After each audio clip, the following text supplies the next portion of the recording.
Hi David, do you have a moment? I know you have told me that I should forget about Typhoon Tony, but I had this most amazing dream about her last night. It was so real.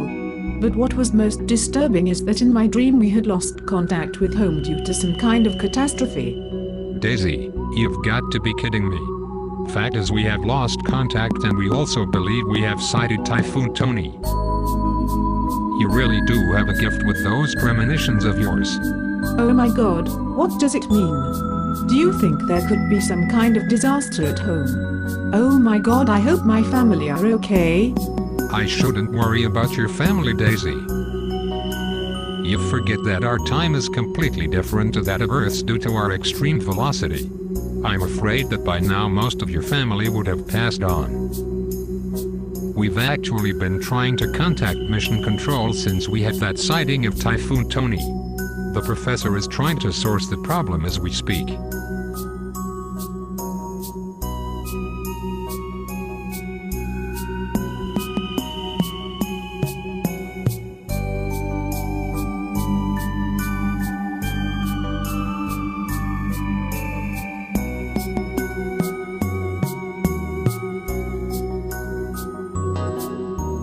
Hi Professor, I've been working on that assignment you set for us before we left Earth, about the Delphius and hexapods predominating on Torquays, and I have a theory.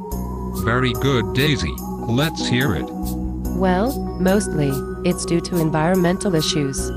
There is less sodium chloride in the seawater on Torquays, so they were more able to adapt to the freshwater streams, where, eventually the Delphis discovered beer that had fermented in the rock pools, from grains that had been blown there by the wind. Very interesting, Daisy. Go on. The Delphius had more advanced communications systems and they were also more advanced as a society. Initially, they would have coerced the hexapods, with the threat of being lunged, to obtain more grains from the fields close to the streams to add to more rock pools. As the demand for more beer grew with the Delphi elders, they would have designated some of the younger Delphius to spend more time around the rock pools, to oversee the brewing operation. This is when the evolution of the Delphis and the hexapods began to lean towards a land-based society. I've put together this short video clip to demonstrate the evolutionary process over the following 1,000 millennia or so. Excellent, Daisy. Let's have a look.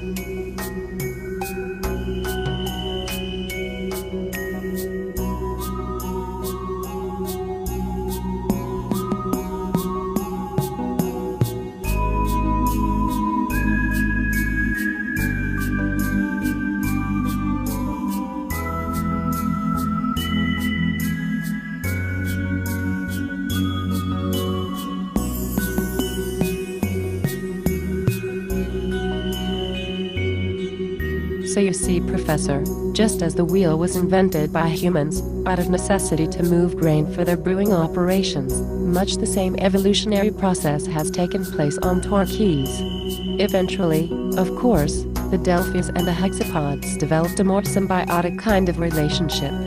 The hexapods were ideally suited to the gathering of grain, and also, they were encouraged to do so because they too enjoyed their daily tipple. Nowadays, the diets of both species is more land-based, and, even though their coexistence has not always been a smooth ride, notwithstanding, everyone is happy. Excellent, Daisy. This is the first time I've heard this hypothesis, and I must say that I think it is worth some serious consideration. Thank you, Professor.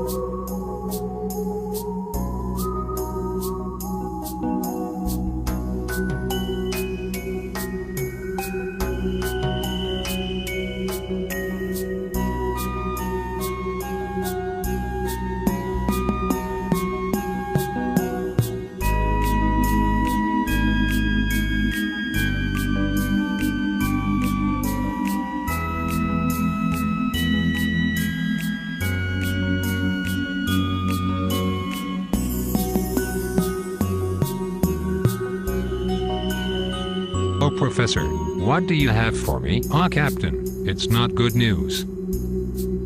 It is clear that mission control is non-existent for now. We can only hope that there is someone left alive on Earth that knows we were out here. I suggest we continue with our mission to Turkeys as planned. Hopefully, we'll re-establish contact en route. Okay, Professor, now, what's your take on Typhoon Tony? Let's leave that issue for when we return, Captain. It won't make any difference to her chances of survival. From all accounts, the wind chill factor during her ascent could have frozen her before her blood boiled. If that's the case, her chances of survival are quite good.